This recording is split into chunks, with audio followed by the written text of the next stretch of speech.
Jenny B from vitalitybyjenny.com, and I am back today because Doug and I are about ready to go work out at the gym. And after that, I'm going to talk him into going out to eat at a restaurant with me on a little date. And so I kind of was thinking that it would be a great idea to share with you how we eat healthy even out at restaurants. See, Doug and I try to save at least one time a week to be able to go out and eat, go eat dinner out somewhere. This is something that we've really enjoyed doing, even, in the very beginning of our relationship, before we were ever really that healthy.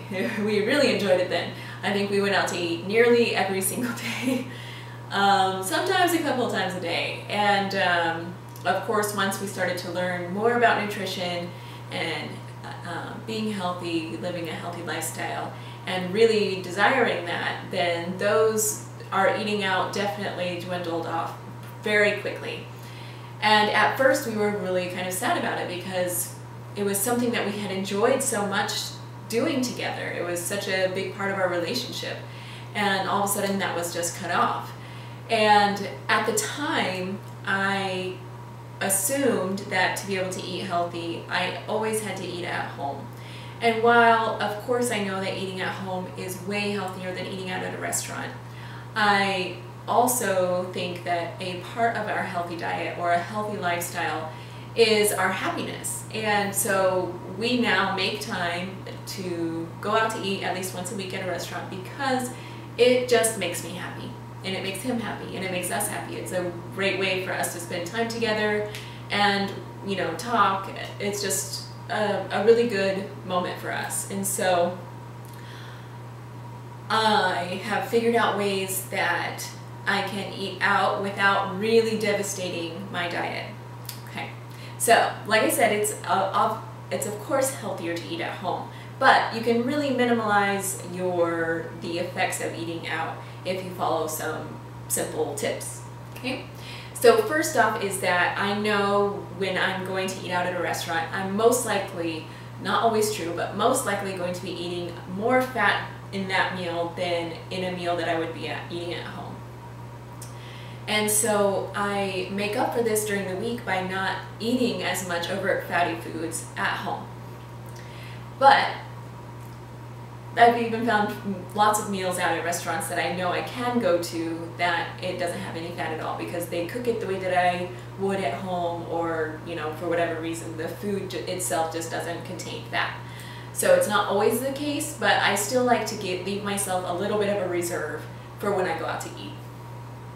Okay, so beyond that, my first tip is that I don't actually go to a restaurant when I'm hungry. And I know that sounds a little silly at first, but I don't go to a restaurant for the food, per se. It's not my biggest reason for going to a restaurant. Sure, I love socializing around the food and enjoying the moment around the food, but I don't want to be starving and relying on that meal for, all my carbohydrates and all my nutrition. So I generally eat, about 300 or 400 calories before I'll even go out to a restaurant. So right now I'm going to get ready to go to work out, and I'll bring a couple of bananas with me before we even go out to eat.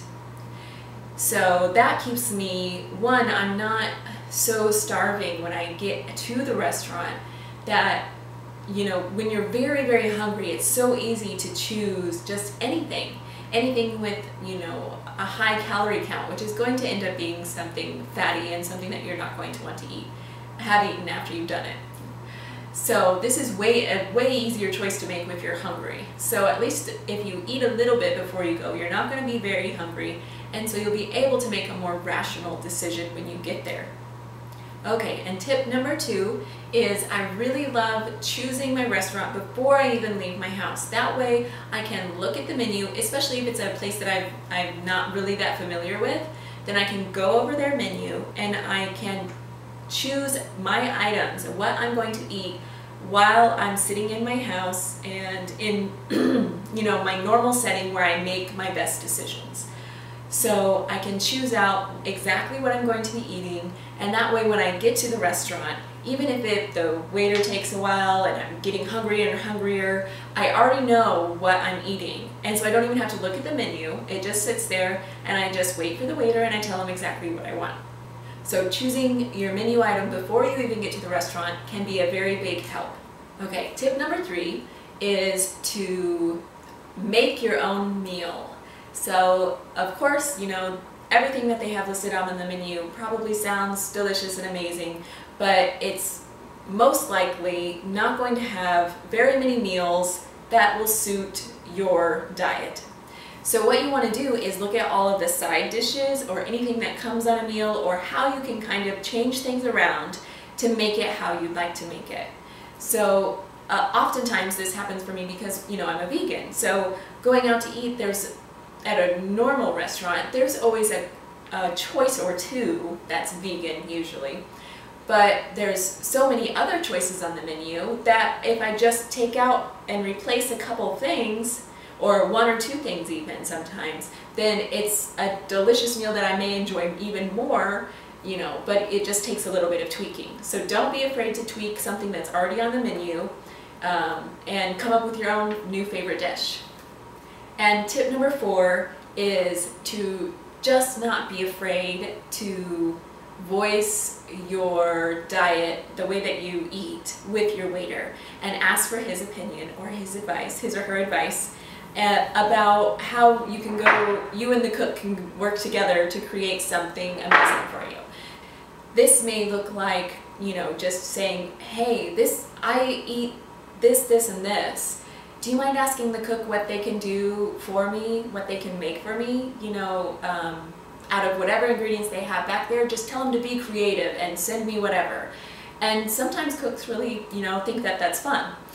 Or it can even just be like, hey, I love the way that this meal looks right here, but can you just have them make it without any oil? Or can they use water instead of oil in the cooking process, or as little oil as possible? You know, you just don't need to be afraid to voice how it is that you would like it prepared. And then my last tip is to be always on the lookout for restaurants that already cater to your lifestyle. So we have had so many restaurants in our neighborhood pop up that really already have lots of options for us to eat at. And these are popping up everywhere. And so if you just keep a list of, you know, the restaurants that are in your area that already make it easy for you to eat there.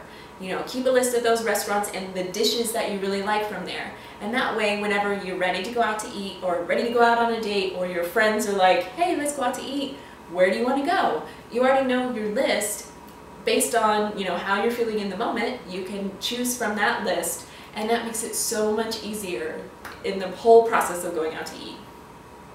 So Doug and I only have, you know, a few places that we go to regularly, but we love the food there, and it doesn't make us, you know, sick to our stomachs, and it doesn't ruin our diets. It doesn't ruin all of our goals that we have for healthy living and our fitness, all of that stuff. And so I think if you take all of these tips, that you too can also have a wonderful eating experience out in a restaurant without ruining your diet.